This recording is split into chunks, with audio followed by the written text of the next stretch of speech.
Master लोगों को अपना पपेट शो दिखा रहा होता है। वो इस काम में बहुत ही माहिर था। वो एक मैजिकल डिस्क की मदद से उन पपेट्स में जान डाल देता था, जिसकी वजह से लोगों को उनका परफॉर्मेंस बहुत पसंद आता था। पर बैस्टर के और अच्छा बनने की जिद ने उसमें घमंड और लालच पैदा किया। वो अब शहर के सारे लोगों को भी उस डिस्क की मदद से पपेट बना देना चाहता था, ताकि वो सबको अपनी मर्जी के हिसाब से कंट्रोल कर सके। उसके पास 3 पपेट्स थे, जिनके नाम थे ग्रम्पी, ब्रेनली और डिम्पिट। वो सारे पपेट्स बैस्टर को उस डिस्क से छेड़छाड़ करने से मना करते हैं, क्योंकि उन्हें नहीं पता कि उस डिस्क में चेंजेस करने से क्या होगा। पर बैस्टर उनकी एक नहीं सुनता है और वो उस डिस्क में कुछ चेंजेस करके उसे ऑन कर देता है।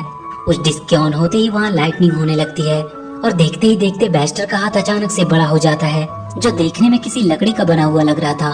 वो अब बहुत ही बड़ा हो चुका था। वो हंसने लगता है। उसे इस रूप में देखकर वो तीनों पपेट्स भी बहुत डर रहे होते हैं। अब यहाँ से सीन शिफ्ट होती है और हम हार्वी नाम के एक लड़के को देखते हैं, जो अपने डॉग जेरी के साथ अपनी साइकिल से स्टंट करता हुआ अपने घर पहुंचता है। वहाँ उसे उसकी दोस्त मोनिका मिलती है। हार्वी उससे कहता है कि आज उसने एक नई गेम खरीदी है, जिसका नाम पपेट मास्टर है, और वो अपने घर के अंदर जाने लगता है। मोनिका उससे कहती है कि स्कूल ट्रिप के लिए अपने पेरेंट्स से परमिशन लेना मत भूलना। हार्वी घर आकर देखता है उसके डैड अपने म्यूजियम का प्रेजेंटेशन बनाने में बिजी हैं। वो अपने कमरे में चला जाता है और अपना नया गेम खेलने लगता है। तभी कुछ देर बाद उसके डैड उसके कमरे में आते हैं। वो जल्दी से अपना गेम को छुपाकर पढ़ने का नाटक करने लगता है। उसके डैड उससे कहते हैं कि वो काम पे जा रहे हैं और उसे सारा दिन गेम खेलने से मना करके वहाँ से चले जाते हैं। उनके वहाँ से जाते ही हार्वी फिर से गेम खेलने में बिजी हो जाता है। वो गेम खेलने में इतना बिजी था कि उसे पता भी नहीं चलता है कि कब रात से वापस सुबह हो गई। उसने पूरा गेम खत्म कर लिया था। अब उसे सिर्फ अपना नाम एंटर करना था, जिससे वो उस गेम के हॉल ऑफ फेम में शामिल हो जाएगा। वो बहुत खुश हो जाता है। तभी उसे आवाज आती है कि उसके डैड घर आ चुके हैं। वो तुरंत गेम को एक बोर्ड से छुपाकर सोने का नाटक करने लगता है। उसके डैड देखते हैं कि वो अभी तक सो रहा है। वो उसे देखने जाते हैं, पर हार्वी के जूतों पे पैर पड़ने की वजह से वो वहीं गिर जाते हैं और इसी के चलते हार्वी का कंप्यूटर भी दिखने लगता है। वो जल्दी से उसे छुपाने की कोशिश करने लगता है, पर उसके डैड देख लेते हैं और उससे गुस्से में कहते हैं कि वो फिर से सारा दिन गेम खेलता रहा। हार्वी जल्दी से अपना नाम टाइप करने लगता है, पर उसके डैड उसके हाथ से जॉयस्टिक छीन लेते हैं और छीना झपटी में हार्वी का कंप्यूटर टूट जाता है। हार्वी अपने डैड से गुस्सा होकर चला जाता है। वो कहता है कि वो कभी उससे प्यार नहीं करते। हार्वी अपने स्कूल के लिए निकल जाता है। वो घड़ी में देखता है कि वो बहुत लेट हो चुका है। वो अपनी स्पीड बढ़ा देता है। इधर मोनिका अपने टीचर को हार्वी का वेट करने को कह रही होती है, पर वो सब बिना हार्वी को लिए ही ट्रिप पे चले जाते हैं। हार्वी वहाँ देखता है कि उनके शहर का मेयर वहाँ के म्यूजियम तोड़वा रहा है। ये वही म्यूजियम था जिसे उसके डैड बचाने की कोशिश कर रहे थे। वहाँ 2 वर्कर अपने जेसीबी से उस म्यूजियम को तोड़ने के लिए पड़ते हैं, पर जेरी उन्हें रोकने लगता है। हार्वी भी उन्हें रोकने के लिए वहाँ आ जाता है। वो एक पत्थर उठाकर उनकी तरफ फेंकता है, जो उस जेसीबी के इंजन में चली जाती है, जिसकी वजह से वो खराब हो जाता है और वो जेसीबी आउट ऑफ कंट्रोल हो जाता है। वहीं कुछ दूर पे मोनिका भी छुपकर ये देख रही थी। वो भी हार्वी के चलते अपने ट्रिप पे नहीं गई थी। हार्वी के डैड वहाँ के मेयर को कॉल करके उस म्यूजियम को तोड़ने से मना कर रहे थे, क्योंकि वो उनकी शहर की एक बहुत पुरानी धरोहर है, जिसे उन्हें अच्छे से संभाल कर रखना चाहिए। पर मेयर उसे बताता है कि अब तक तो वो म्यूजियम टूट भी चुका होगा। वो जल्दी से म्यूजियम की तरफ भागता है। इधर जेसीबी के आगे का हैमर गिरने की वजह से म्यूजियम के आगे बहुत बड़ा सा गड्ढा होने लगता है, जिसमें हार्वी और जेरी गिर जाते हैं। उसे बचाने के लिए मोनिका आती है और वो भी उसके अंदर गिर जाती है। हार्वी को वहाँ अंदर एक कमरा दिखाई देता है, जहाँ बहुत से डरावने दिखने वाले पपेट्स रखे हुए थे। हार्वी को वहाँ मोनिका भी मिलती है।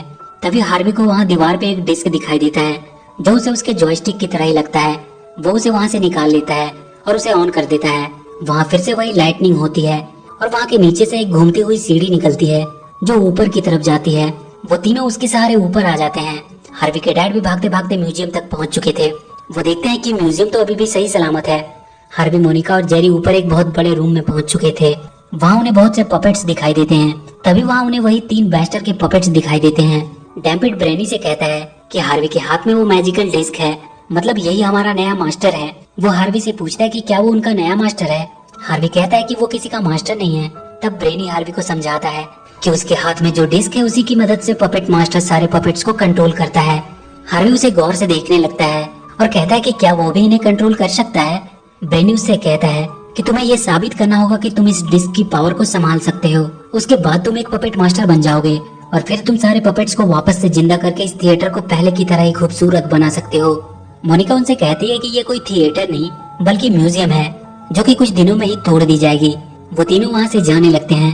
तब वो तीनों पपेट उन्हें अपने पुराने मास्टर बेस्टर की कहानी एक प्ले के जरिए बताते हैं कि कैसे उनके मास्टर ने पावर के नशे में अंधे होकर अपने हार्ट को इस डिस्क में डाल दिया, पर उसके बाद उसे इस डिस्क के पावर ने हमेशा के लिए कैद कर लिया। डिम्पिट हार्वी से कहता है कि वो चाहते हैं कि वो उनका नया मास्टर बने और उनके ग्रेटेस्ट मास्टर के हॉल ऑफ फेम में शामिल हो जाए। ये सुन के हार्वी को उसके गेम की याद आती है और वो उनकी मदद करने को तैयार हो जाता है। वो हार्वी को ये डिस्क वहाँ ऊपर सेंटर में रख देने को कहते हैं, जिससे उनके बाकी के पपेट्स जिंदा हो जाएंगे। हार्वी डिस्क के पीछे एक बटन के बारे में पूछता है। ब्रेनी उससे वो बटन को हाथ लगाने से मना करता है, क्योंकि इसी की वजह से उसके पुराने मास्टर ने सब कुछ बर्बाद कर दिया था। हार्वी उस डिस्क को फिर से घुमाता है और इस बार उसकी वजह से एक ड्रैगन पपेट वहाँ गिरता है, जो अपने मुंह से आग भी निकाल सकता था और हार्वी उस डिस्क की मदद से उसे कंट्रोल कर सकता था। ब्रेनी हार्वी को वो डिस्क को उसके सही जगह पे रख देने को कहता है, जो बिल्कुल उनके ऊपर था। तभी वहाँ हार्वी के डैड अंदर आ जाते हैं। सारे पपेट्स अपने आप को छुपाने लगते हैं। वो ड्रैगन भी वहीं बेजान पपेट की तरह ही लेट जाता है। हार्वी के डैड उसे वहाँ देखकर उस पर बहुत गुस्सा करते हैं। वो कहते हैं कि उसने उनके पूरे म्यूजियम को बर्बाद कर दिया। हार्वी अपने डैड को समझाने की कोशिश करने लगता है और उन्हें वो मैजिक डिस्क भी दिखाता है और उन्हें सब कुछ बताता है उस मैजिकल डिस्क के बारे में और उन्हें सब कुछ बताता है उन पपेट्स के बारे में। पर उसके डैड उसकी कोई भी बातों का भरोसा नहीं करते हैं। उन्हें लगता है कि हार्वी हमेशा की तरह बस बातें बना रहा है। हार्वी उस ड्रैगन को उठाकर उन्हें दिखाने की कोशिश करता है, पर वो ड्रैगन बिना कोई हरकत किए वैसे ही पड़ा रहता है। हार्वी इस बात से बहुत गुस्सा हो जाता है।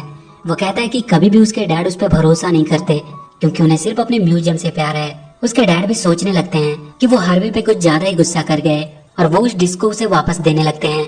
तभी पीछे से ग्रम्पी उन्हें मारकर गिरा देता है और वो बाकी सभी पपेट्स डिस्क को गिरने से बचाते हैं। ब्रेनी वो डिस्क हार्वी को दे देता है और जल्दी से उसे ऊपर वहाँ लगा देने को कहता है। हार्वी उस ड्रैगन पे बैठ जाता है और ऊपर की तरफ जाने लगता है। उसके डैड उसके पीछे भागते हैं और वो उस ड्रैगन की पूंछ में लटक जाते हैं। किसी तरह हार्वी ऊपर तक पहुंच पाता है। उसके डैड अभी भी वहीं हवा में लटके हुए थे। वो हार्वी को मना कर रहे होते हैं, पर हार्वी उस डिस्क को वहाँ सेंटर में लगा देता है, जिसके बाद वो पूरा म्यूजियम ऊपर आसमान की तरफ जाने लगता है। ब्रेनी उससे कहता है कि ये डिस्क को स्टॉर्म क्लाउड से एनर्जी मिलेगी और सारे पपेट्स जिंदा हो जाएंगे। कुछ देर में ही उनका म्यूजियम स्टॉर्म क्लाउड तक पहुंच चुका था और उससे डिस्क को एनर्जी मिलती है, जो वहाँ बाकी के पपेट्स तक पहुँचती है और वो सब जिंदा होने लगते हैं। पर तभी हार्वी के डैड आकर उस डिस्क को निकाल देते हैं और वो म्यूजियम वापस से नीचे अपने जगह पे आ जाता है। हार्वी अपने डैड पे बहुत गुस्सा करता है कि वो कब उस पे बिलीव करना शुरू करेंगे। वो जाकर डिस्क को उठाता है। वो अब भी काम कर रहा था और तभी वहाँ हॉल ऑफ फेम का बोर्ड उनके सामने उभरता है। वहाँ अब तक के सारे ग्रेटेस्ट मास्टर की लिस्ट में हार्वी का भी नाम होता है। वहाँ के सारे पपेट्स हार्वी की जीत में उसके लिए उसे बधाई देने लगते हैं। तभी हार्वी के नीचे वही सीढ़ी खुलती है और वो सब नीचे के रूम में पहुँच जाते हैं, जहाँ वो डरावने से दिखने वाले पपेट्स रखे थे। हार्वी उन सारे पपेट्स को भी जिंदा करने का सोचता है। सब उसे ऐसा करने से मना करते हैं, पर हार्वी कहता है कि वो अब एक मास्टर है, इसलिए वो इन सबको भी जिंदा करेगा। वो उन सबको जिंदा करने की कोशिश करने लगता है, पर वो डिस्क काम नहीं कर रहा था। वो उस डिस्क के पीछे के बटन को दबा देता है। उसके ऐसा करते ही वहाँ नीचे से एक बॉक्स निकलता है, जिसमें उन पपेट्स का पुराना मास्टर बेस्टर होता है। बेस्टर अपने पावर से वहाँ के पपेट्स को जिंदा करने लगता है, जो सब उसके गुलाम थे। ग्रम्पी उसे ये सब बंद करने को कहता है, पर वो उसे और ब्रेनी को भी अपना गुलाम बना लेता है। हार्वी अपने डिस्क की मदद से उसे रोकने की कोशिश करता है, पर बेस्टर उसे वो डिस्क उसे दे देने को कहता है। पर हार्वी उससे कहता है कि वो उसे हराकर इन सबको उसकी गुलामी से आजाद करवा देगा। बेस्टर उस पर हमला कर देता है और उससे वो डिस्क छीनने की कोशिश करने लगता है। हार्वी को बचाने के लिए उसके डैड आगे आते हैं, पर बेस्टर अपने पावर से उन्हें भी एक पपेट बना देता है और वहाँ के सारे पपेट्स हार्वी को पकड़ने के लिए उसकी तरफ जाते हैं। बेस्टर हार्वी के हाथ से वो डिस्क छीन लेता है। वो तीनों किसी तरह अपने आप को उन पपेट से बचाकर वहाँ के दरवाजे के थ्रू एक दूसरे रूम में आ जाते हैं। वो जगह उन्हें एक लैब की तरह लग रही थी। ये वही जगह थी जहाँ बेस्टर ने उस डिस्क में चेंजेस किए थे। मोनिका हार्वी से कहती है कि उन्हें बेस्टर से वो डिस्क हासिल करनी होगी, तभी उसके डैड और वो पपेट्स वापस आ सकते हैं। हार्वी को वहाँ बेस्टर की तस्वीर दिखाई देती है, जिसमें उसके हार्ट की जगह वो डिस्क लगी थी।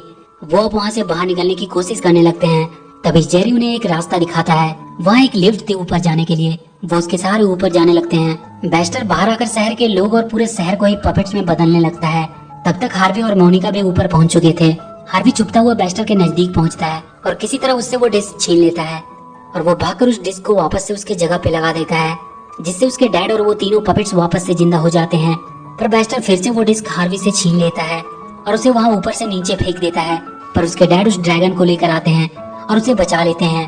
वो कहते हैं कि उसे किसी भी हाल में इस बेस्टर को हराना होगा, नहीं तो वो पूरे शहर को पपेट्स में बदल देगा। हार्वी उसे रोकने पहुंचता है। वो बेस्टर अपने बैट्स को उस पर हमला करने भेजता है, पर ड्रैगन की आग से वो सारे बैट्स खत्म हो जाते हैं। बेस्टर अब भी अपने पावर से उन पर हमला कर रहा होता है, हार्वी उसके हमलों से बचने की कोशिश कर रहा था। वो अपने डैड से उसका ध्यान भटकाने को कहता है और वो जाकर उससे वो डिस्क छीन लेगा। वो सब बैस्टर की तरफ बढ़ते हैं। उसके डैड वहाँ से जंप करके बैस्टर तक पहुँचते हैं और वो जल्दी से कूदकर उसके हाथ से वो डिस्क छीन लेता है। पर बैस्टर मोनिका को पकड़ लेता है और उसके बदले में उससे वो डिस्क वापस मांगता है। हार्वी सोचने लगता है कि इस डिस्क में ऐसा क्या है कि इसे लेने के लिए ये कुछ भी कर सकता है। तब उसे बैस्टर की तस्वीर याद आती है और वो जाकर उस डिस्क को उसके हार्ट के पास लगा देता है, जिसके तुरंत बाद उसके शरीर से ग्रीन कलर्स के गैस निकलने लगते हैं और वो अपने असली रूप में आ जाता है। बैस्टर हार्वी को उसके वापस से असली रूप में लाने के लिए थैंक्स बोलता है और वो गायब हो जाता है। सारे लोग जो पपेट्स बन चुके थे वो वापस से ठीक हो जाते हैं। उस डिस्क को म्यूजियम में रख दिया जाता है, जिसे देखने के लिए बहुत से लोग आने लगे थे और उस पपेट थिएटर को भी शहर के लोगों के लिए फिर से खोल दिया गया। और इसी के साथ ये मूवी यहीं खत्म हो जाती है। तो वीडियो